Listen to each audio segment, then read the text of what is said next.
Wait, Bornik's losing now? Wait, what? Wait, did I just look at the game the wrong... Wait, it wasn't Bornik up a rook? Wait a sec...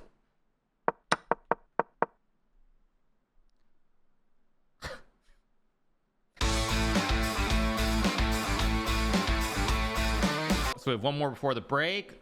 5.5 out of 7, not my best performance of all time, but I'm in the hunt at least as we head into the home stretch. My tiebreaker is it's decent. Okay, so I'm playing... Wait, I'm not playing one of the top guys? That's wild. I thought I'd play one of the top guys. Okay, so this is similar to last game. Pieces are hanging. I'm gonna get cheeky with b6. Again, at this point I need to win every game, so I'm gonna get cheeky here. Let's go like f5. Go c5 and knight c7. Try to take advantage of this bad knight. I suspect I'm much worse here if my opponent knows what he's doing, but I don't think he will. Okay, d3 is a move I'm very happy to see. Let's just go I can play knight c7. I'm just gonna go g6, open up the diagonals here. I'll probably go e4, and then I'm gonna play like d6 at some moment. Yeah, that's what I expected. Let's just go d6 here. Create the classic pyramid of Giza with the pawns. Logical. Let's bring the knight into the game. e6 also maybe a move there too, but whatever. I like my position, actually. I do like my position here. I've gotten what I wanted at the very least. Complicated game, 2 diagonals for the 2 Bs. That's not a move that I expected, actually. So wow, that's actually a move I really did not expect. Take, I think I'm just gonna go here to start, because d4 I can still take. Okay, that's not the move I expected. Okay, now normally when your opponent starts playing moves that you're not expecting, the stronger you are, the more likely is your opponent's making mistakes in general. How do I want it? b5's a move. I don't like b5. Don't like queen f7. My knight's weak here. Knight b4. I'm just gonna go here, keep it very solid. You can take the pawn and take, but I assume I have counterplay. I'm gonna castle queenside almost for sure. Okay, I'm happy to see that too, because d4 I can still take the knight. Oh no, I can't. Oh my gosh. Oh no, wait, no, he can take my knight. What am I? No, I'm not losing at least, but this was something I miscalculated. But he can't play d4 because takes I can take c2, so he would have to take first. I'll pre-move it in case he does. I don't think he will, but he could. Wow, he goes for it. Okay, I'm very happy to see this, by the way, because now there's got to be counterplay galore. I go rook e8, queen g5, takes knight b5. Like castler's queen e1. Could also go king b7.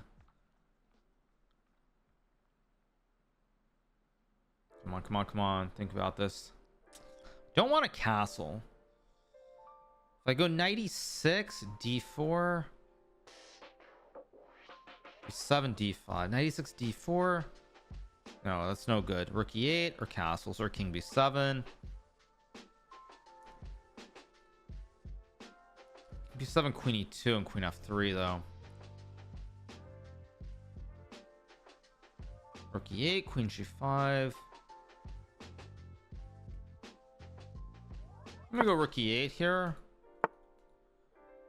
I so want to take this knight on c3, but I don't think it works. Can I can castle here, right? Let's just go here. I can castle, I believe. I can, yeah. I checked the pre-move. Okay, I can. Now I go c4 and b5, b4 and attack. That's a bad move. d4 is a very bad move because now the attack is raging. Here goes the p. Maybe really bad move's too strong. Go here. There's still b4, still a5. This should be very good for me. I mean, it just looks good optically, but maybe I'm overestimating it.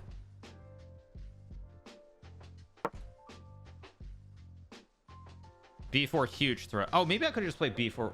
B4 rook e8 queen e8. Wait, did I just have b4 right away? Takes.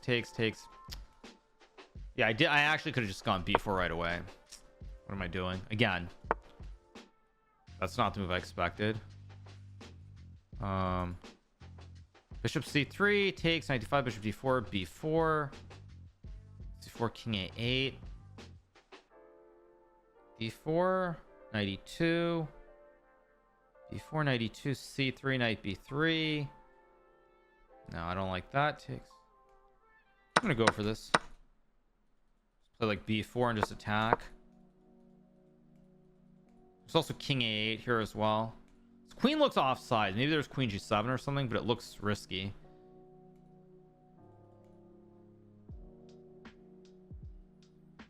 I think I should be winning here if I'm precise.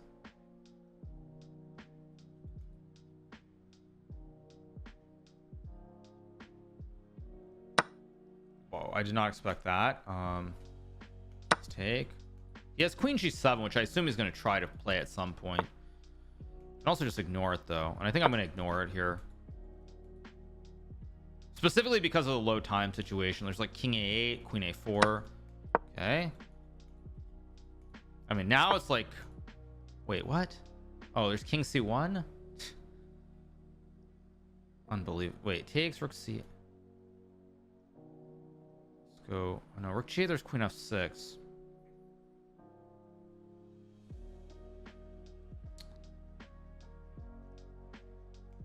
Let's go here.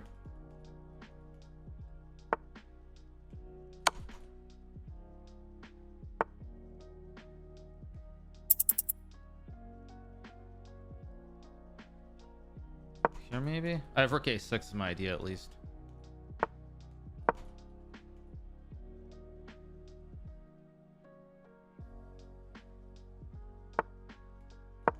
There's queen h1 also.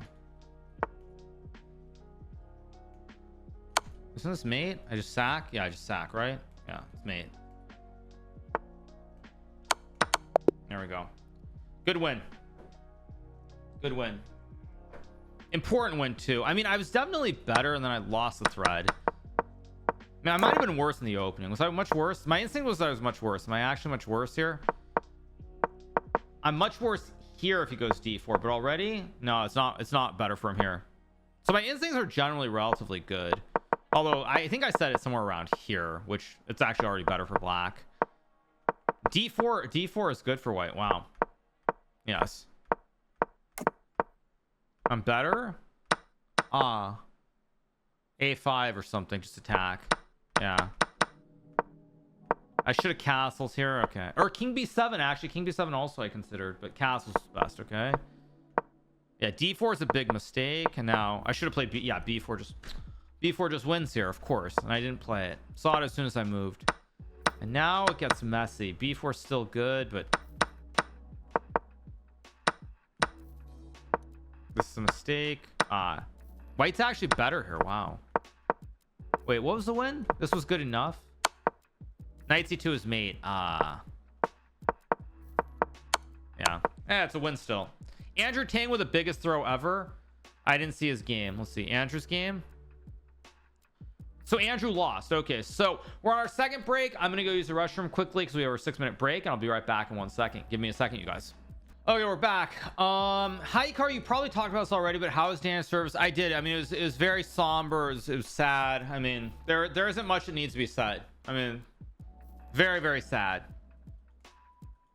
So anyway, waiting for round number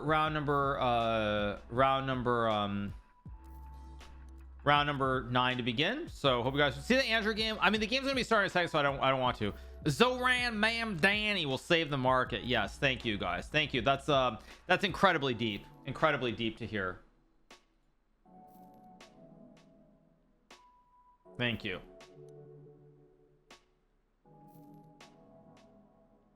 So anyway, the tiebreaker is I forget how it's done, but my tiebreaker is fine. My tiebreaker, I mean, I'm in good shape. I mean, I'm probably gonna have to play Arjun at some point. Like if I win this next game, I probably play like if I win and Arjun wins, we play each other. One of us has to play Bortnik. I'm assuming that's me, but I could be wrong. We should be starting with round. Okay, round 9 should be starting in a second. I don't want to refresh and get caught. Get caught in like the in between where it's like reloading the website and then the game starts and you get a 0-point buy. So let's stay here and wait for the game to begin. Should be starting, I think, in a minute or two.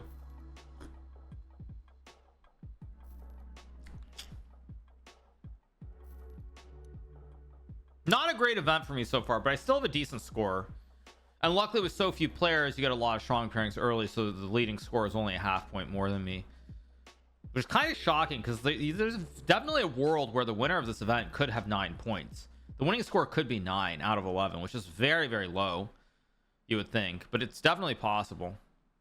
It's crazy though, because even in the 6, there are not that many people on 6 here.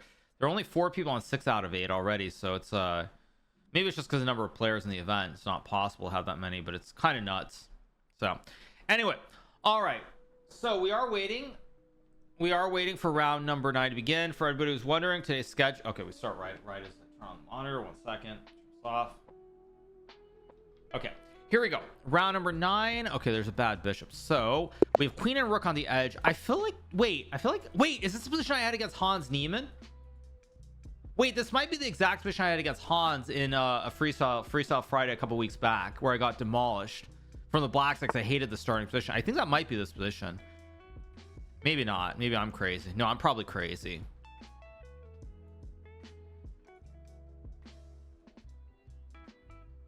Wait, I have to be careful how I play this actually. I'm gonna go a4 here. I have a feeling the way I'm playing this is not particularly correct, by the way. There is some weird knight g4 business too, potentially, but I think I have knight f3 and I'm okay. We'll see. I have a feeling what I've done is wrong, because so I move the queen up. I have to dodge this knight g4 knight h2 trick. It'd be pretty embarrassing to play something like g3 knight g4 and then resign because I'm going to lose the pawn here. The good news for me is Bortnik's using a lot of time. Yeah. Okay, I kind of have to go g3. I mean, if I don't go g3, what am I doing? Like knight d6 d3 looks okay. Here, take away both squares from the knight. I think I have a good position here. There's like, okay, knight b3 is a move. Guess I'll just go here. I don't have to play this move, but I will anyway, and just knight f3 and just simple chess. Let's go here. It's also knight e5, big idea. Bishop c3. I should be better. It's a question of whether I can get the knights on the right squares and the bishop and castle. If I get all those things, which is asking for a lot, then I'm clearly better. I do think I'm better here though, because his pieces, this knight is really, really bad. This knight has no access point. The pawn cuts the knight on all the jumps.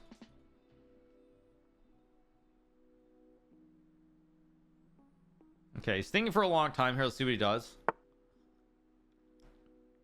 I saw that, but now I go here. There's no e5 anymore. Ah, queen c8. That's a good move. That's an extremely good move that I completely missed from Bortnik. I'm still probably better, but yeah, this isn't what I wanted. That's fine. Maybe like b5 here. Maybe just knight b3. Go here. He'll take. I'll take. I missed this idea. This was an extremely good idea from Bortnik. But considering I still cover the square, I think I'm better.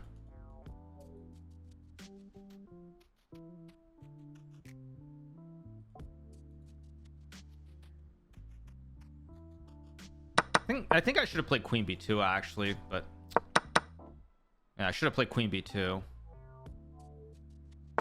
Yeah, he sees it, of course, and do have knight c5 maybe also. Knight c5 e5. Yeah, I misplayed this. Completely misplayed this.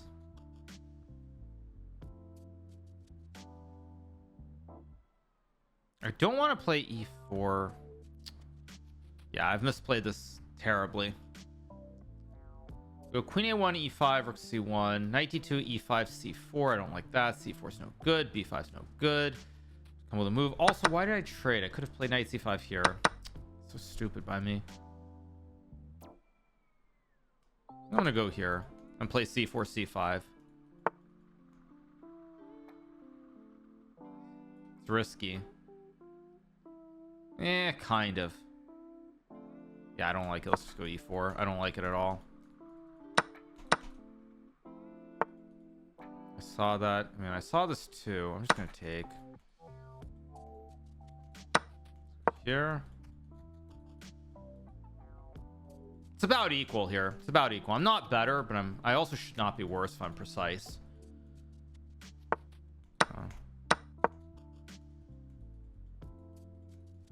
I did hang a4 possibly, but whatever. All right, I can take here and I'm fine. It's also rook a1.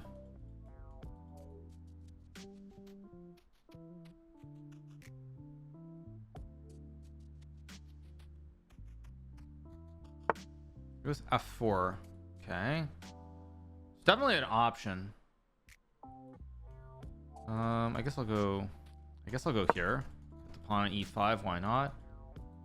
I don't like f4 actually. I think f4 is of course probably still fine for Bortnick, but I don't like it because it creates weaknesses.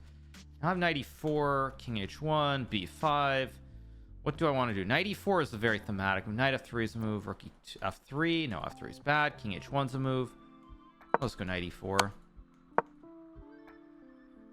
I don't like the rush to f3 from Bortnick, although he has queen g4, which I didn't see either. Am I gonna lose this somehow? I might. I didn't even see queen g4. We'll go knight d2.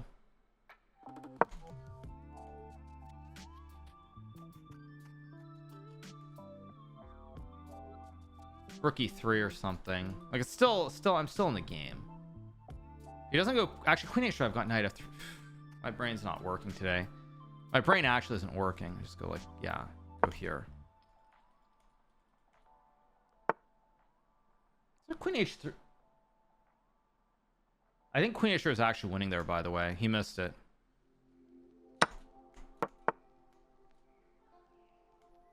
Wait a second. Okay, I'm sure that I'm okay now. I just have to be precise.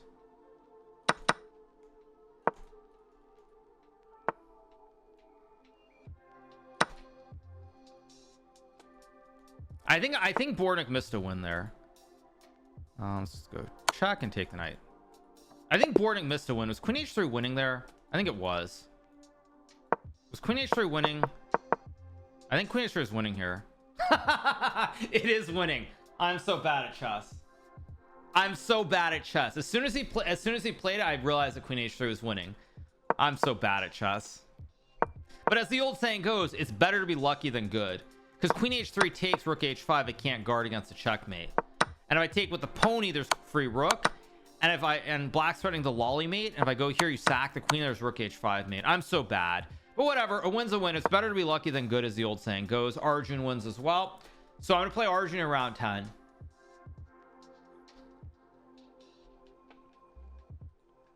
I was so much better. I'm sure I was better in the opening though, right? Or is b4 just garbage? No, I am better. D3. Oh, d3 and what? Bishop c3? Bishop c3. Okay.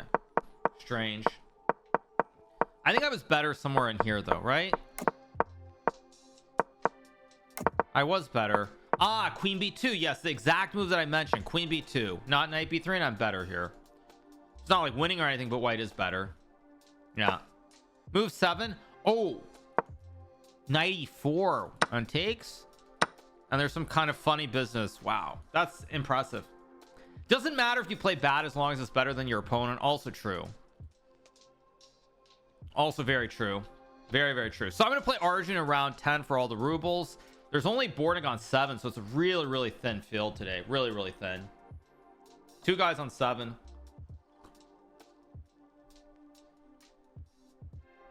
But hey, a win's a win. As the old saying goes, it doesn't matter how you get it as long as you win.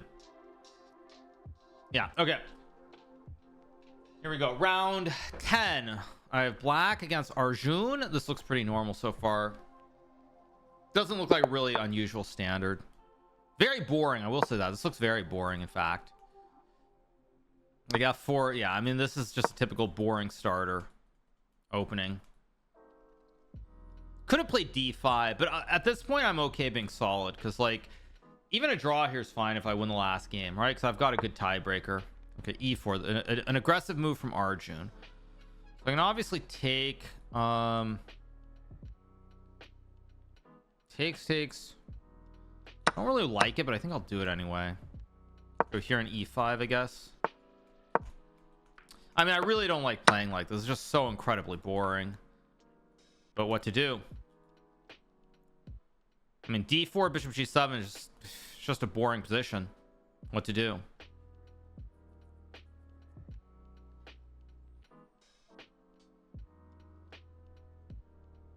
Not Bornik, sorry. I bet Arjun's going to try to not play d4. He's going to try to play somehow to keep this bishop in the game, I'm guessing. I'm not feeling it. I think d4 is the best move here. Yeah, he does it. And we're back to the classic mirror, mirror on the wall. Who's the fairest of them all? Let's go here. I don't like this knight e3 move. I don't like this. I think Arjun missed this because he's thinking now. I mean, it's still, of course, completely fine for white, I'm sure. But now I get the knight, I get rook e8, I get some play. Yeah, Arjun definitely did not. Arjun definitely missed bishop h6, 100%. Because now he's using a ton of time. Like I said, it's probably... I don't understand a4. Is he going to go b3? Knight f5? Rook e... Ooh. Rook e8? I mean... I guess he's going to try to play a5 and he wants to say his king is... Okay, this looks a bit much to me, but maybe I'm crazy. I go rook e8. I mean, he's basically arguing that I can't do anything about this knight. And maybe he's right. Maybe he's right because he has knight f4. So we go c6, that's fine. I'm just going to go c6 here, consolidate. I can play like queen c7, castle queenside. I mean, maybe you can try some h3 g4. Okay.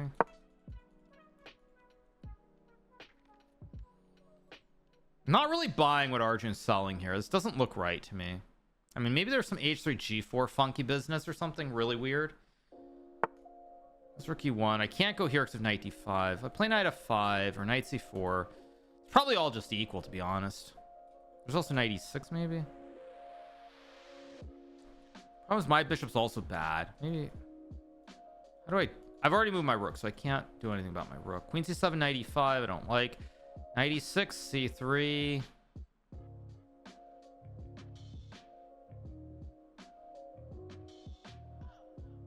Okay, I've got to pick up my pace a little bit. Knight e4 is also an interesting move. I don't like knight e4.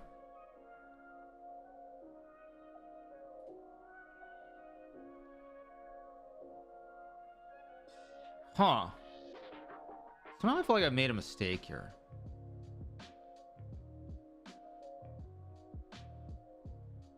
Knight f5, g4. My king actually is really in a bad shape here.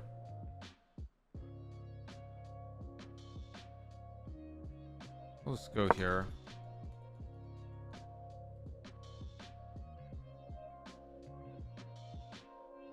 I don't like my position at all.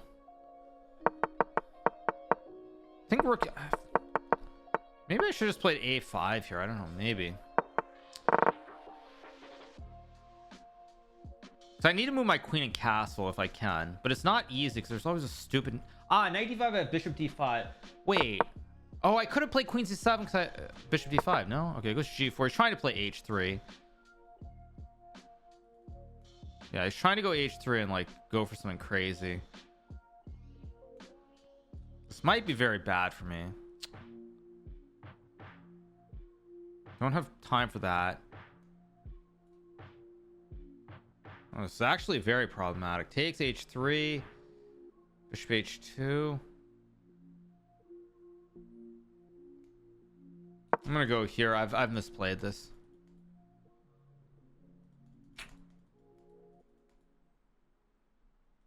Because knight d5 have takes. I'm in the game at least.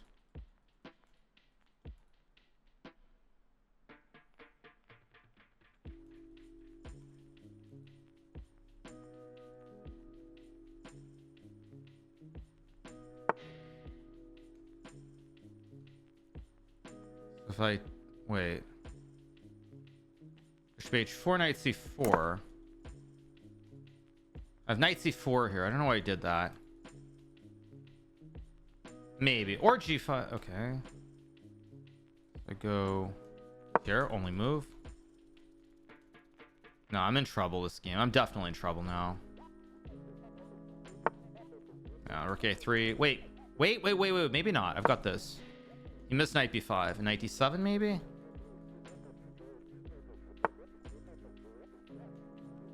Knight d7 or bishop f4 or knight d... I'm gonna go here. I don't know what's going on in this game. This is a complete mess. I mean, this is the position that would be good in classical for both of us playing blitz. It's whoever finds the best move like half a second on the clock.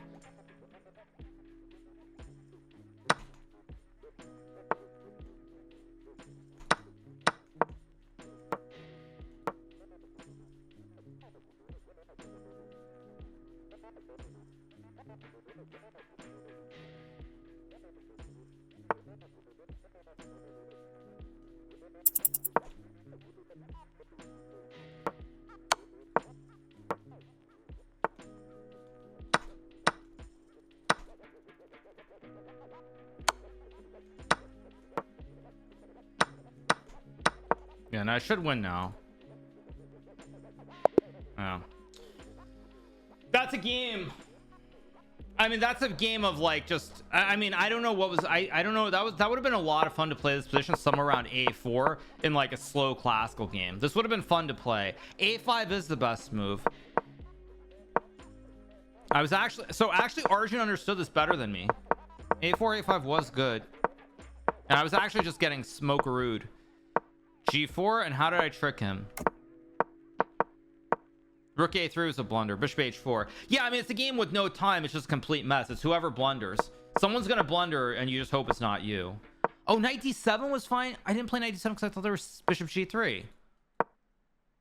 Oh, I just take and because c4 I can just okay. I mean, whatever. Weird stuff. c4 is winning. He goes here. It's still winning. Wait, this is still winning? What? Oh my gosh, queen h. Oh my. Oh yeah, queen h1. Yes, the very obvious queen h1 that a computer sees in half a second and no human in there. But wait, takes. Oh my. Oh, there. Oh yoy. Oh my god. Oh yoy. This is insane. Oh my. That's. And then checkmate. Computers are so good at chess. That, I mean, oh my, computers are so good at that. Is so disgusting. Computers are so ridiculous at chess. Just insane. Yeah. Okay, I've got a half-point lead. I have the best tiebreaker. We're bored. Because if I draw, I win the tournament. And if I win, I win the... I mean... Yeah, queen h1 and rook takes c4, like typical like 3500 computer level nonsense. In classical you would spot it, I agree, but not in, I mean, in blitz game with 5 seconds on the clock, neither of us will spot it.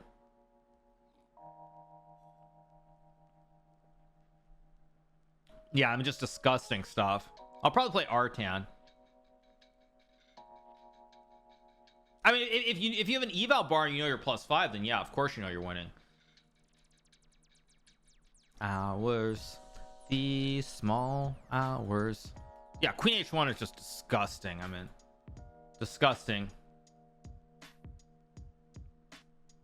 I mean, in classical where you have 20 minutes to think, yes, we both would spot it.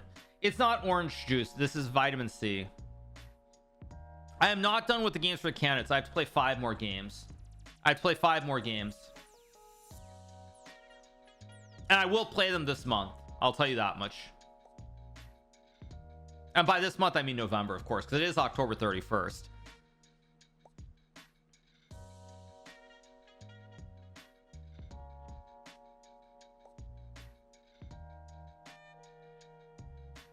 And I win every game. What, for candidates or this? Candidates, I drew one game. I've drawn 1 game out of the 19 games. These small hours. SEC schedule, I don't believe is set. I'm not sure, but I don't think it's set yet.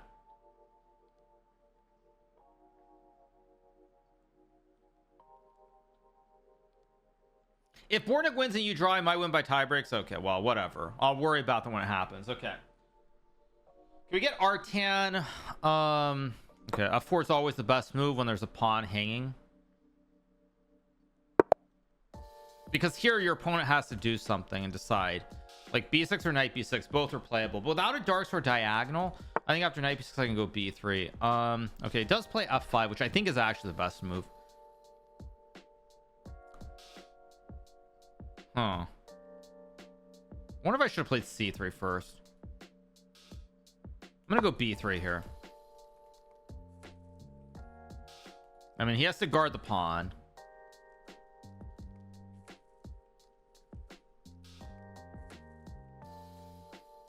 He's probably gonna play knight b6, but b6. What if b6 I should go bishop, go for something really extravagant? Should I go for something really extravagant or not? It's not the right time, probably. c4 takes d4 or something.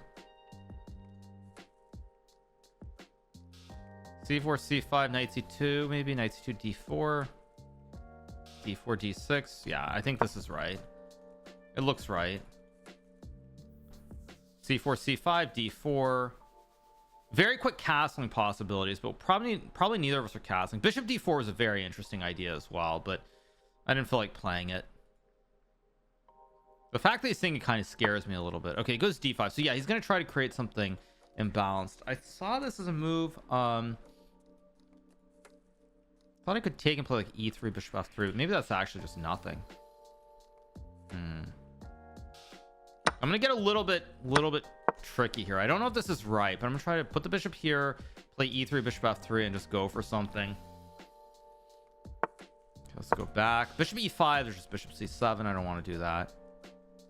Just gonna play e3 and bishop f3 is my idea here. Okay, of course he sees it too. He's gonna do the same stupid thing, which I obviously just missed completely. Just missed this completely. It's not a good position actually. Just missed e6 altogether.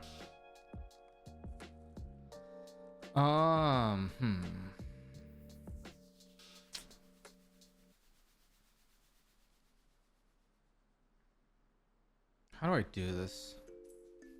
Fine, I'll just play e3 and bishop f3. It's becoming very, very boring. I'm gonna have to castle kingside too. I'm gonna have to go this way for sure. Maybe not for sure, but in knight e3, knight e5 should be okay here. Not thrilled by my position. Here, knight e5, of course. You're the piano man. Sing us a song tonight. Maybe I'm just fine though, because castle's knight e5 looks good. If I get the knight to e5, I should be fine here. I mean, he can try to put his knight on e4, which of course he's going to do.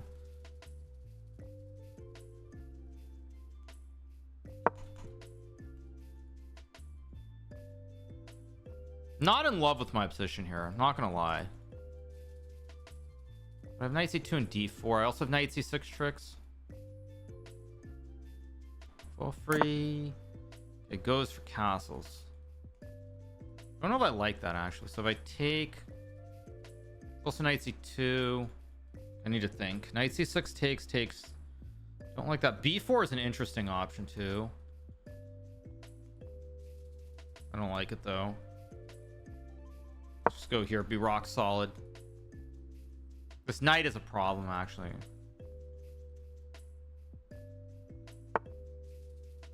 I go g3 just to protect,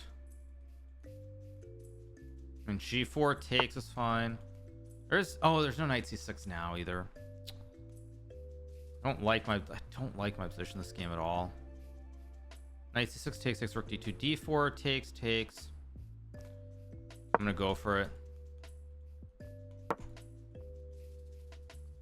Don't like this at all.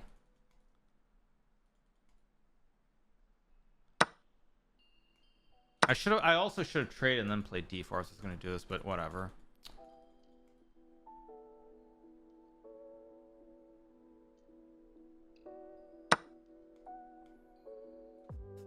Knight d4 takes. No, just take with pawn. I'm definitely worse here. This is not a good position at all. Maybe it's not that bad though. Okay, so I don't want to trade. King c7 takes. King c6. Queen a4. King d7. Queen a4. Knight c6. Rook c2. Rook c8. d5. Whatever. Just go back.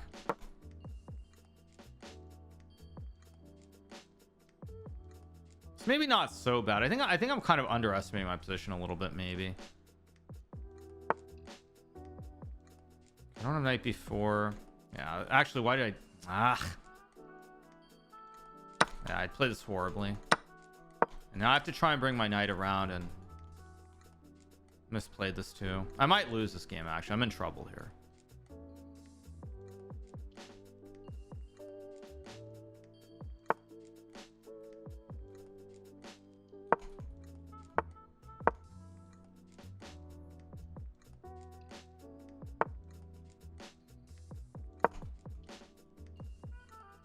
Now the rook can't go to c-file at least.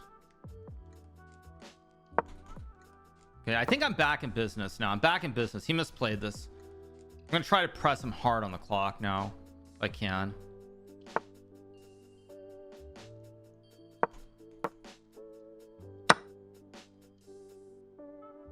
Sing us a song. That's a good move too. Don't have any tricks here, do I? Nope.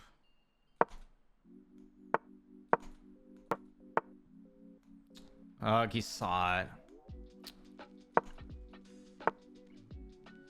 What's this? Can I pull up the Bornik game? I can. I can. Bornik's gonna win. How do I go back to my game? I mean, but I don't have a choice here.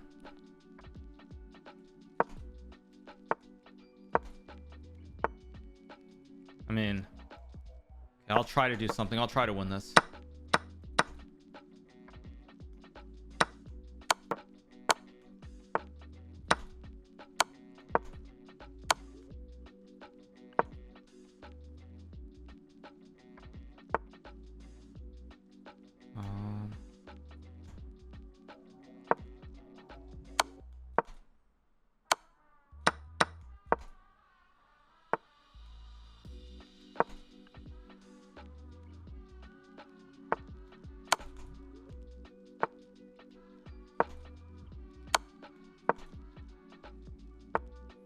Why did I do that?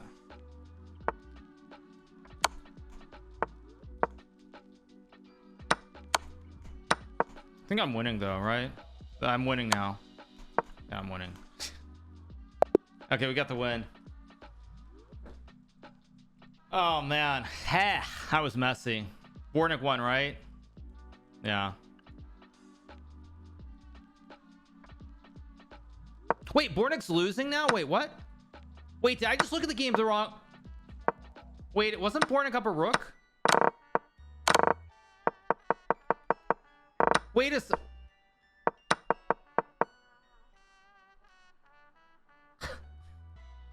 I thought Bornik was the one... I thought Bornik was white. I didn't know Bornik was black. I'm actually an idiot. I risked it all for no reason. Bornik's black. He's not white. I'm such an idiot. He was losing and I gambled. Yeah.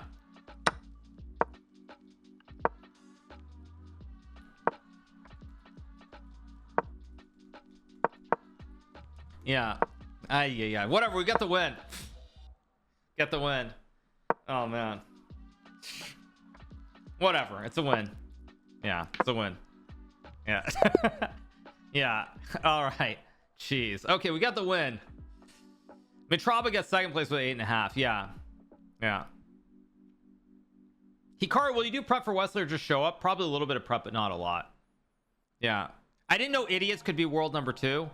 Hey, being a good chess player does not mean you're smart. There are many examples, including one very prominent example in recent times. But I've always said you don't have to be very smart to be a good chess player. Yeah. It's a win. It is a win. We got the win. All I do in my winnings, I will probably talk about that in a second since we're going to do a segment for TipRanks. Ah, shoot. Do we? No, market's going green again. What's going on? Must be something in the news. I don't know what's going on. Oh. All right, we got the win. 9.5 out of 11, and we'll move on. Give me 1 second. All right, you guys, so we're gonna move on to our sponsored portion of the stream. First and foremost, a big shout out to everybody who's been watching our stream for the last couple of hours, but also a big shout out to a sponsor of the stream, which of course is TipRanks. Now, those of you guys who are watching earlier and paying attention, you probably saw my coffee mug. It's a nice little mug I got from TipRanks. It has the logo and everything else. You're probably also wondering, finance, right? It is a big topic, and I will tell you guys a funny thing that I've noticed recently. When I was in Canada about when I was in Canada about a week and a half or 2 weeks ago, and I was coming back to the US at Border Patrol, you know, I went through Border Patrol. One of the guys recognized me, but I noticed the other immigration officer, he was on his phone scrolling through one of the finance apps looking at stock tickers. I've seen it a lot on various airplanes that I've flown in over the last month and a half or so. So it is what everybody is wondering about. So you're probably wondering, what about TipRanks? Now, TipRanks is a site. They have a lot of very valuable features, and we're going to start going through them to begin with. The first one that I want to talk about is analyst recommendation. So I've spoken about it before, but one of the things a lot of people want to know is, what do the quote unquote experts on Wall Street, or the street as they call it colloquially, think about various stocks? Now, here's one stock that I'm going to bring up. I don't know why I put an ARM. It's a stock that I do have a position in. In fact, I did something in it today. But you can look here, you go to the stock, you see ARM for example, and you'll notice that when we look at the when we scroll down, actually I should adjust my scene just a little bit. 1 second, you guys, make this a touch smaller so you guys can see it. There we go. You will see, of course, various analysts. You'll see Timothy Arcuri from UBS. I am logged in. You'll see Joseph Quattrochi from Wells Fargo. All these analysts have various projections for where they think the stock should be.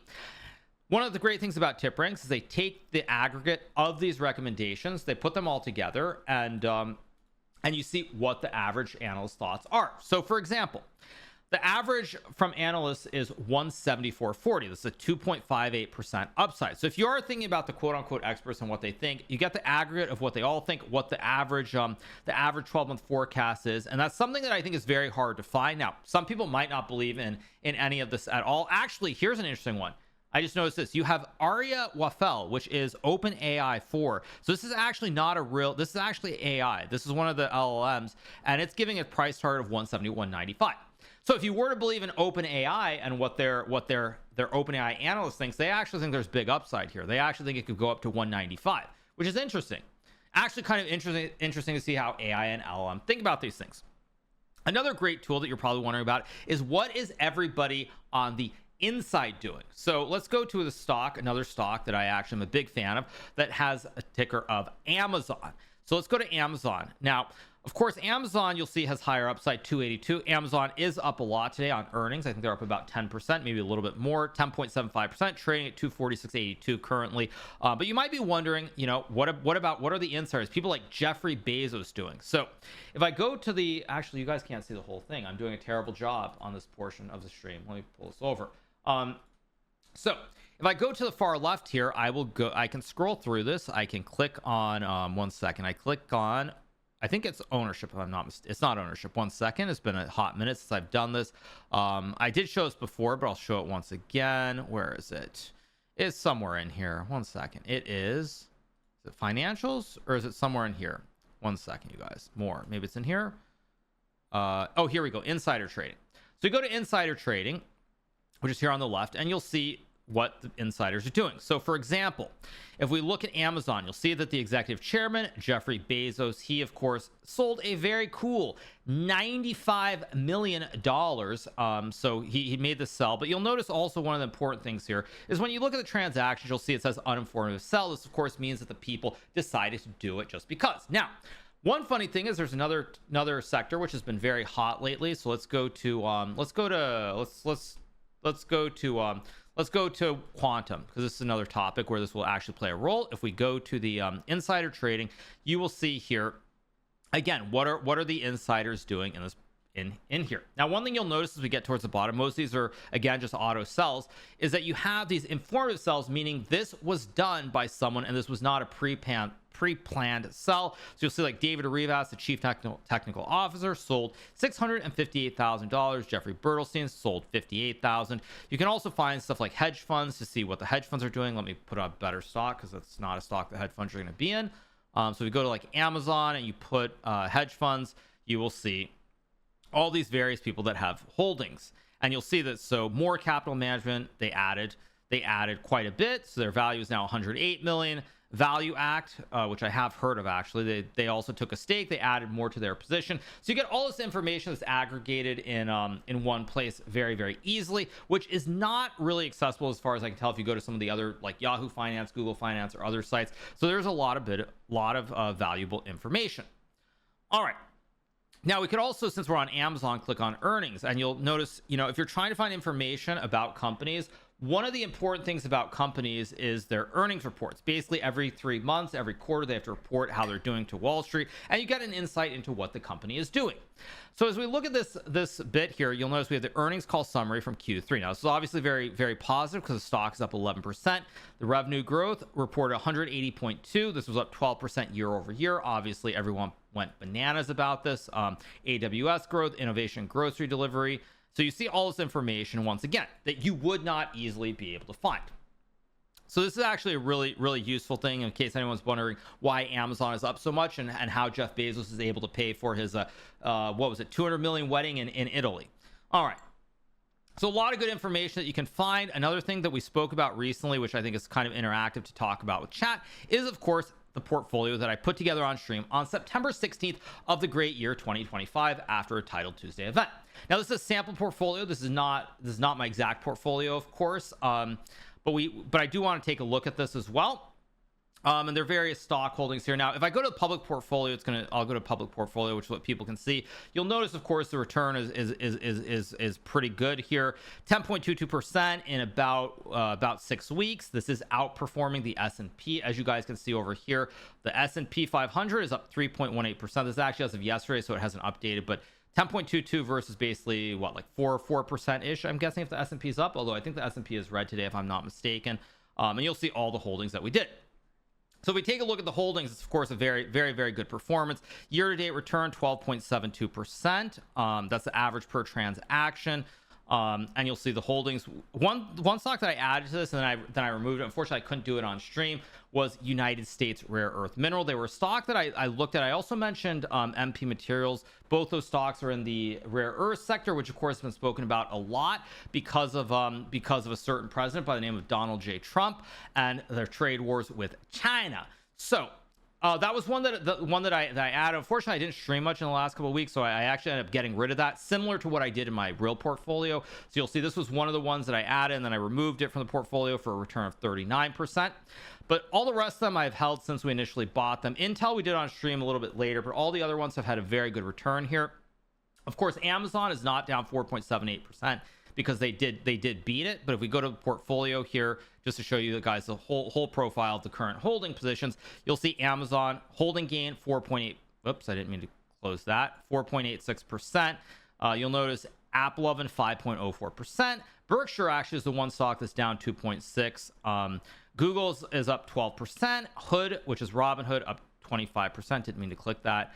And then you also have Intel 11.3, ISRG, Intuitive Surgical 22.75%. MP, of course, rare earths. They haven't been doing well since they're supposed to be a trade deal. Intel, you got in at 21. Congratulations. I had calls when it was around there, which I sold, bought more, sold more, like whatever, but congratulations. That's very, very good. Tesla, of course, also is up 7.62%. So pretty good stuff here on our portfolio that we put together on stream. But this is TipRanks. They have all this great information that you can Nvidia also good. I mean, there are many things you could look at. Nvidia's had a big run up. Apple's had a big run up. What else has had a huge run up in recently? Besides Nvidia and Apple, because Apple was like 230ish, I think, not so long ago.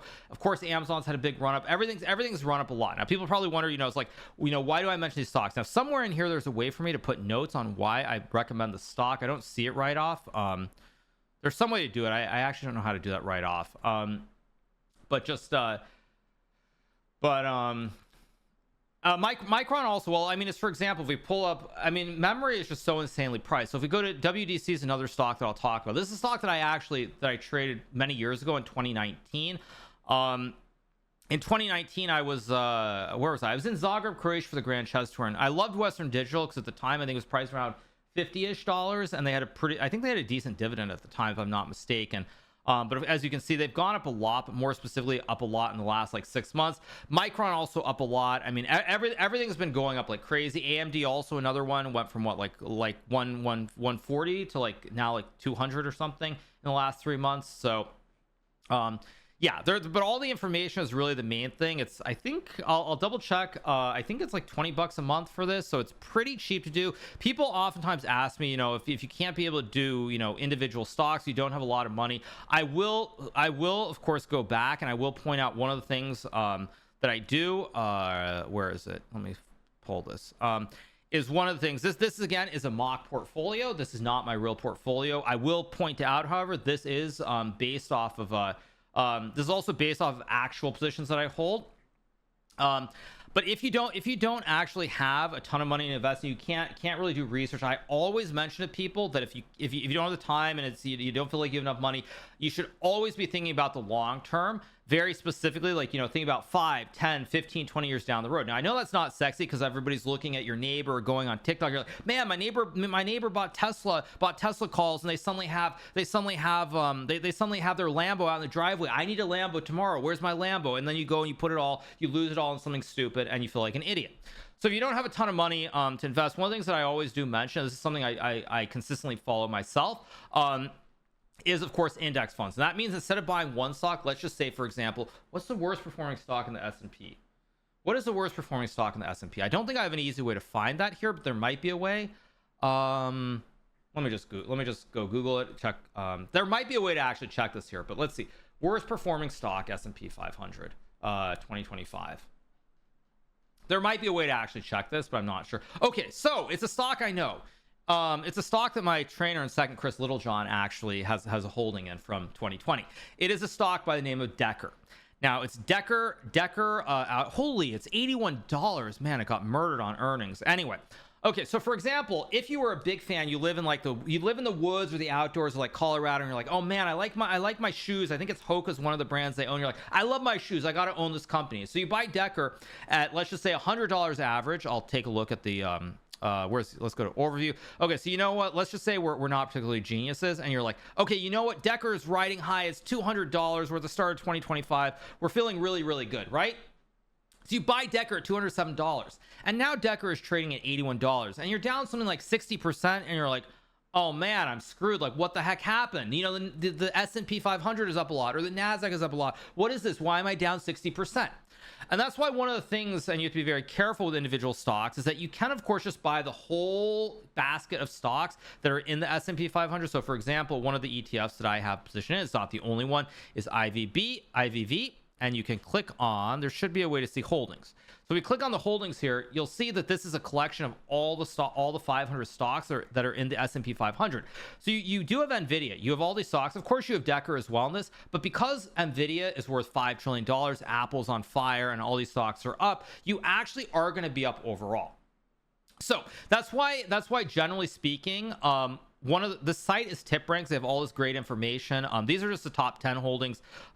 You can actually see all 505 holdings. In fact, this is how you look, right? This is how you look. See, I'm stupid. I could have done it this way. And found it instead of going to Google. I'm an idiot. So Decker actually is not the worst performing, which means that Gemini is bad. Thumbs down for them. Because they aren't the worst performing. Actually, the worst performing is FI. So like Fiserv, good example. So this is a stock, it's down 67%. You happen to accidentally buy it, one of the 500 options you had. You're like, oh man, it's not good. You have to go home to your wife. She's like, what'd you do, man? What'd you do? You're losing us money. You're terrible. You're not good enough. That's a joke, by the way. That's not a real scenario. I'm just making up a hypothetical. So let's not take it out of control. But you'll see that these stocks are down a lot. But then when you go and you look at the yearly gains of the top ones, which are the majority, you'll see that Robinhood, Palantir, and AppLovin, unsurprisingly, are the top 3 gainers in the S&P 500. You'll see Micron's up a lot. Tapestry, I've heard of them, but I don't know what they do. Warner Bros, okay, they're up a lot. STX, I'm very familiar with them. Western Digital, but basically you can end up buying the let me flip it the other way. You can end up buying, you can basically buy the index fund, and the indexes do tend to go up consistently. There are many books that I've read that I've read on this topic. Generally what I would say, for example, is if you have, like, let's just say you have like $500 a month to invest, which is a very good amount to have, for example. One of the things that I do, and what I would actually recommend, this is not specific financial advice, but I do this every month, is basically take that $500, set it aside, and buy index funds. So for example, this, I don't know when I started this portfolio, but you'll notice that in this portfolio, the Qs are up 11.78%. This is the NASDAQ. IVV is the S&P. It's up 6.28%. Didn't mean to do that. And then you have XLK, which is the financial one, which is up 15.18%. So you have this, and if you don't have a lot of money, you can simply, if you have $500 a month, just take like $200 or $250, put it in the QQQ, put $250 in IVV, or you can spread it out a little bit more like I do, because like I have a healthcare, I've got the technology, I've got the finance, and I've got NASDAQ and S&P. There is a lot of crossover, of course, between all of them. VU is the exact same thing as IVV, but basically dollar cost averaging is something to think about. For most people, this is what they should do. Generally speaking, in their life, just set aside some amount of money. Don't go to Starbucks, every day for a month. Learn how to save some money and just put it in the market, because in the long term, you're probably going to win. And even if you caught the worst possible time in 99, I think maybe there's a cool way to check this. Let me see. Is there a cool way to check IVV? Let's see. Can I do a historical? Let's take the 10 years, the maximum chart I can do. But for example, you'll notice if you invested here at 211 in November 2015, you're really happy. You're up almost 50% here. And then you're like, uh-oh, spaghetti. It goes down to 240. But when you dollar cost average, see, it was like here in January, and then in February it's down. If you just kept putting that money into just dollar cost averaging, buying some amount every month, you would be way up at this point. You would be up something like, even if you bought here, you would be up almost 200% here at this point. Almost 200%. Of course, you can't time the bottom, but you would be up quite a bit. So this is one thing that I want to mention about it. One coffee at Starbucks every day is $200. That's insane, actually. That's actually insane. But I think you guys get my point. It's not even about Starbucks. But what I would say is that in general, if you're, if you don't have a lot of money, you don't have time to do a lot of research and everything, this is sort of my disclaimer. It's what I would recommend for most people. It's like, I do this every month. Like, I set aside some amount of money. Like, for example, I recently made $77,700 in St. Louis, Missouri, at the Singfield Cup. I have my little sheets in Excel, and I'll make my notes. And at some point, I'm going to go and probably put all that money into index funds. So like, that's just my example. I'm not trying to flex or anything, but that's what I will do with that money. Like, if I'm going to do anything, I'll do that. I might become a little bit greedy, to be fair. I might be greedy and hope that we're going to fall like 2 or 3% and try to time it a little bit. But generally, like, that's what I'm going to do. So, I'm not trying to flex. I know people are going to think I'm flexing or something, but that's exactly what I'll do, for anybody who's wondering. Yeah, so just want to talk about all the stuff here. Yeah, that's from Clutch Chess. I think, there's this great information here. There is a link you can use, which I believe does get you a discount for that. I am going to continue to update this portfolio, the stream portfolio we have. I will say that a couple of the holdings in here I'm very, very bullish on in the long term. It's a flex. Maybe it's a flex. I would also say people probably wonder, you're some stupid chess player. Why do you have any interest in this? Why do you even know anything about it? And the reason is because, as everybody is very familiar with, there's a very famous saying by a philosopher who shall remain unnamed at the time, or unnamed for right now, who made the statement, chess pays zero. And so as someone who grew up in America, this probably does not apply to most Europeans, I will say, but as someone who grew up in America from a relatively young age, like 14 or 15 years old, I had this feeling that chess might never pay the bills for me. So I read a lot of books on finance. There's Stocks for the Long Run by Jeremy Siegel. Probably my personal favorite was Bogle on Mutual Funds. That was probably my personal favorite. But Stocks for the Long Run, very, very, very, very good book. That I did read when I was younger. So it's something that I've gotten into, or I've been in for a very, very long time at this point. So in case anybody's wondering why like I'm talking about it. The portfolio speaks for itself. It does. Now you will notice here, however, like I'm trying to treat this like a real portfolio, not something where it's like you just splash fake money all over the place. Because one thing you'll notice about the portfolio is the current value is listed at 108,000, but there is 35k in cash. So with 35k in cash, like I'm not all in on this because I do have reservations about the current situation in the market. I personally think I think valuations are stretched. I'm not convinced that you know we're going to keep going up. For example, if you look at I saw an article, I won't pull it up because it's a sponsored portion of the stream, but I saw an article talking about Microsoft's recent earnings. Are you going to dollar cost average? I will dollar cost average it. Because I am a little bit hesitant. So let's just say I have the 70. Let's just use a nice even number of 75 grand.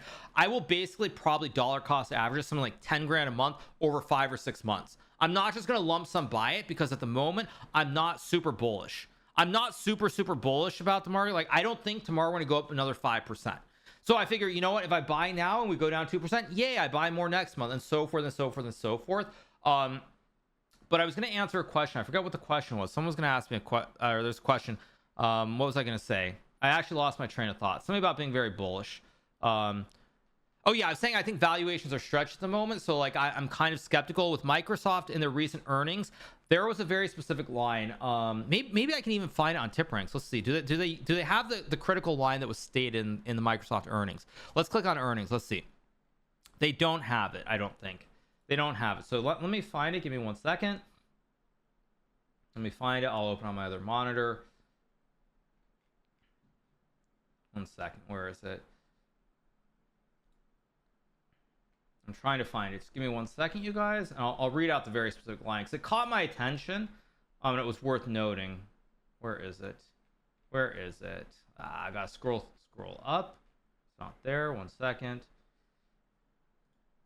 Copy this 1 second. Yeah, so like one thing that really stood out was on the Microsoft call there was a statement that says, you know, we have an investment in OpenAI Global LLC and have made a total funding we've made total funding commitments of 13 billion, of which 11.6 billion has been funded as of September 30th 2025.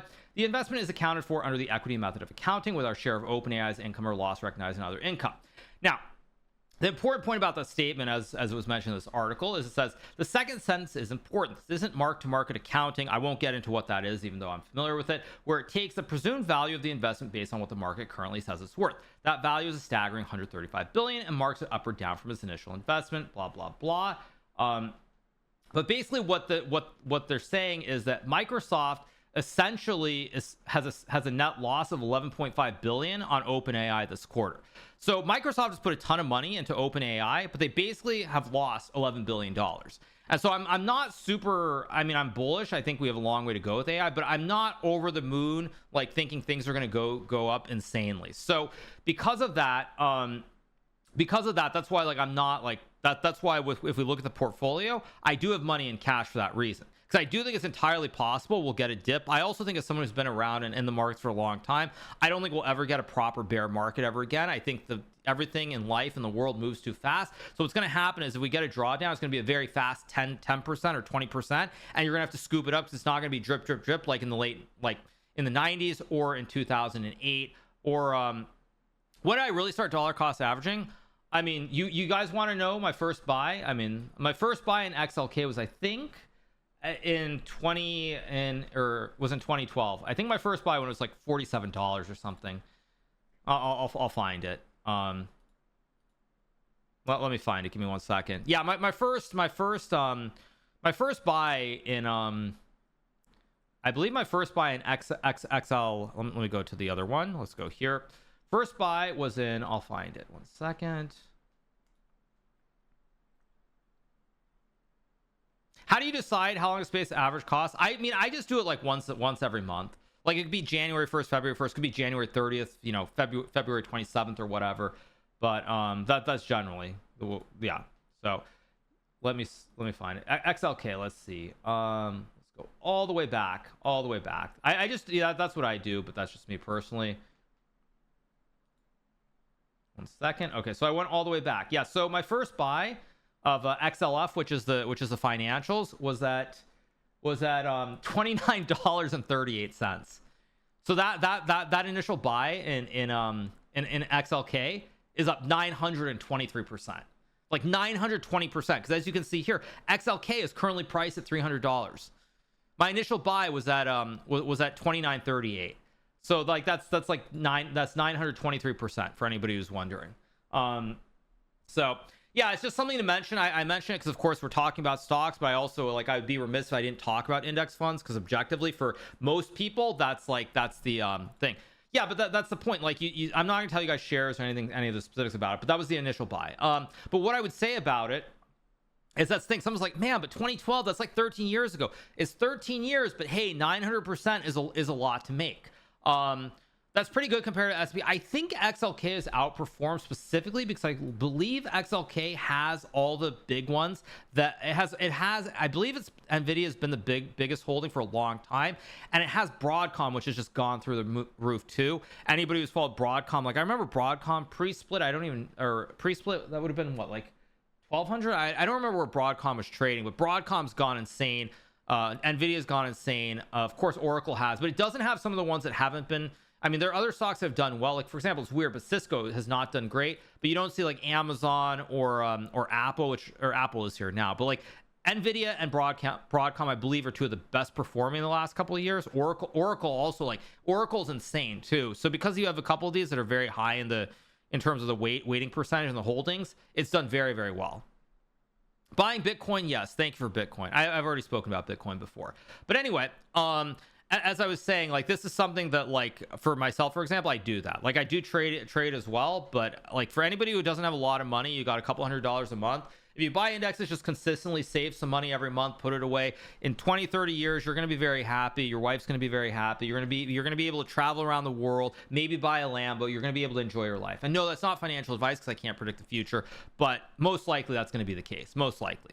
So anyway, you guys, that's going to do it for our sponsored portion of the stream. We've been talking about TipRanks. They are a sponsor. If you haven't checked them out, there is a code, of course. It does cost money, but I think it's like $20 a month. Like, it's relatively cheap to get all this information. It's all aggregated in one spot. So the link should be in chat. I'll type it again, !TipRanks. And you get 60% off. So you got 60% off if you use the code that I just typed into chat for anybody who's watching. Excuse me. So make sure you check it out. Even if you don't, of course, it's very easy to see our portfolio. That will periodically change. At the moment, I'm not adding to it, but I will again. Or I meant to click here. Why didn't it click? Huh? Oh, I meant to go here. Wrong one. This is the right one. Okay. So I'll just put this Control C, Control. Let me refresh this one more time. Control C, Control V. So you guys can't see this even if I'm not streaming. I will periodically make changes. Currently, I don't really see a reason to change. For example, if we just do one last little bit talking about the stocks, I could talk about this all day.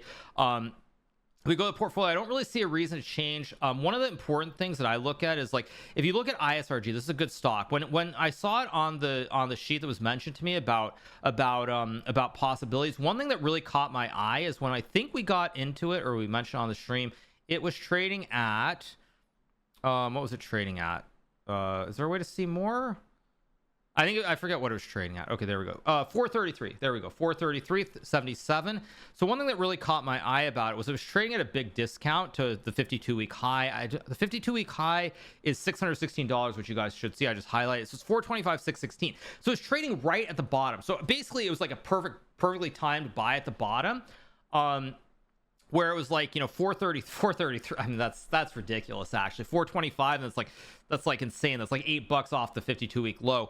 But it's trading very far off the highs. And another one which we can talk about is Amazon. If we look at Amazon, which is another important one, if we look at the overview, it has not performed that well relative to the rest of the Mag 7.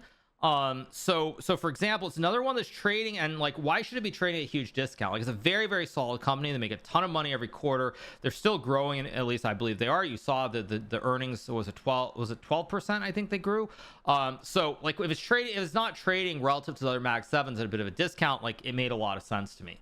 So that's another one, just a couple of stocks. I don't see myself changing anything in this in the near future. If I look at this, I mean, I might dump MP if I think there's going to be a trade deal between the US and China. This one I might dump because I think there's potentially quite a bit of downside, perhaps. But it still feels like you should have something in case there's more tariff news and things could go up. I could talk about it all day, feels like an understatement. Exactly. So Hood, also another stock. I still think Robinhood long term is going up. I'm a big fan of AppLovin. They have earnings next week. Who knows what's going to happen? Price for a very, very big move. But none of these I think I'm really likely to do anything about. Tesla, another one. Okay, it's back over 450. Tesla trading in a range. I think Tesla's going up quite a bit, but 200 monthly, that's a great start. I mean, you're going to grow money. Basically, what I would say is that it's something that's going to appreciate over time. The most important thing, if you're going to do indexing, if you're going to do index funds specifically, is that you basically don't worry about the day-to-day movements. You basically set a plan. You have some discipline. You're just going to buy like on like the 5th of every month, like $200 every single month. That's what I would say, is as long as you have discipline and you don't worry about the day-to-day gyrations of the market, you're going to do well over the long run. So that's my little bit about this. So I hope you guys have enjoyed this sponsored portion of the stream about TipRanks.